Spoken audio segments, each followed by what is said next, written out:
Mark chapter 14, verses 32 to 72.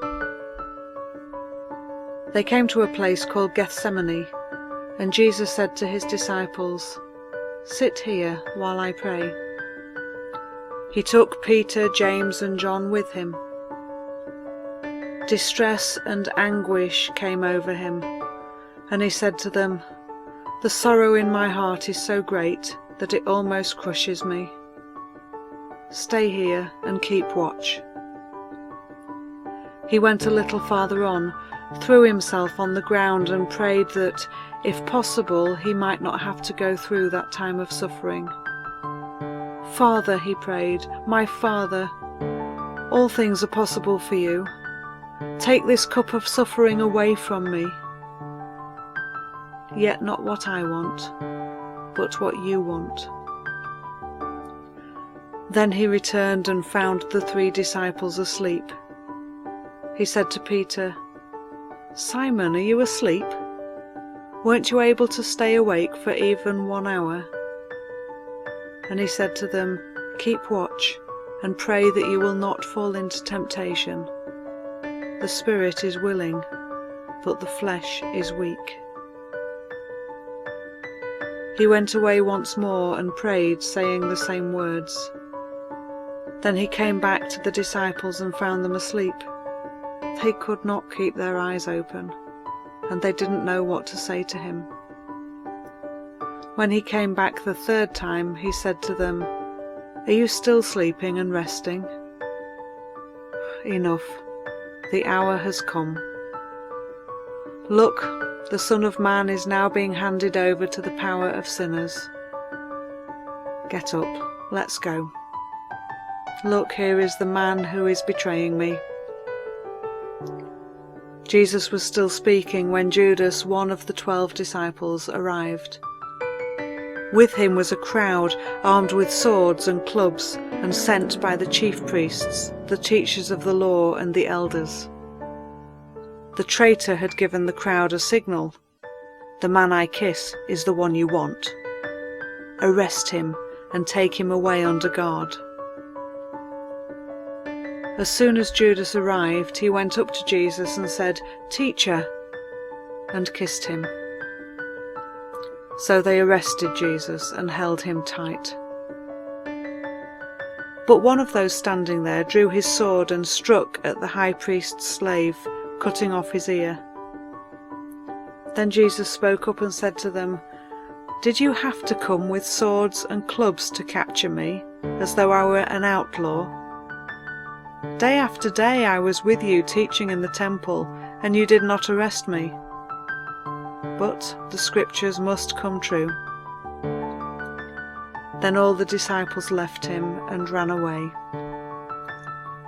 A certain young man, dressed only in a linen cloth, was following Jesus. They tried to arrest him, but he ran away naked, leaving the cloth behind. Then Jesus was taken to the high priest's house, where all the chief priests, the elders and the teachers of the law were gathering. Peter followed from a distance and went into the courtyard of the high priest's house. There he sat down with the guards, keeping himself warm by the fire. The chief priests and the whole council tried to find some evidence against Jesus in order to put him to death, but they couldn't find any. Many witnesses told lies against Jesus, but their stories did not agree. Then some men stood up and told this lie against Jesus. "We heard him say, 'I will tear down this temple which men have made, and after 3 days I will build one that is not made by men.'"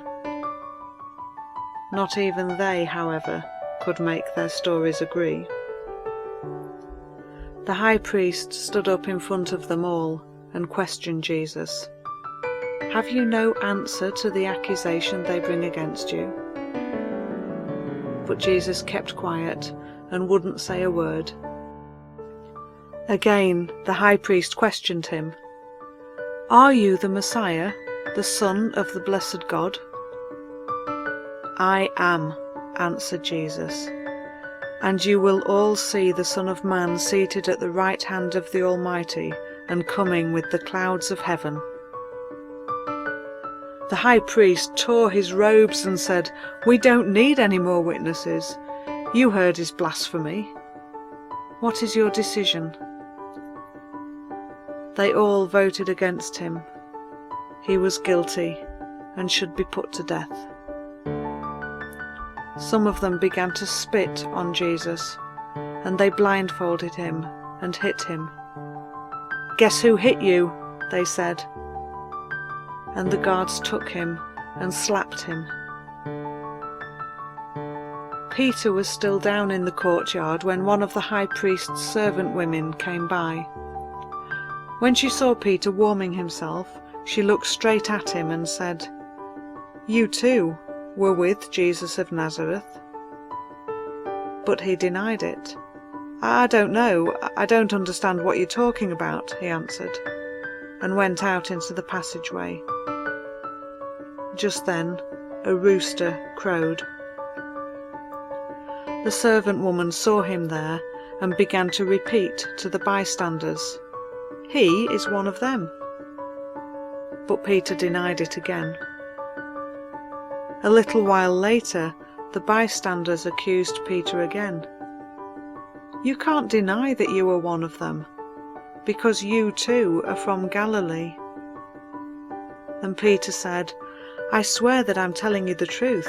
May God punish me if I'm not. I do not know the man you are talking about." Just then, a rooster crowed a second time, and Peter remembered how Jesus had said to him, "Before the rooster crows 2 times, you will say 3 times that you do not know me." And he broke down and cried. Thanks be to God for his word.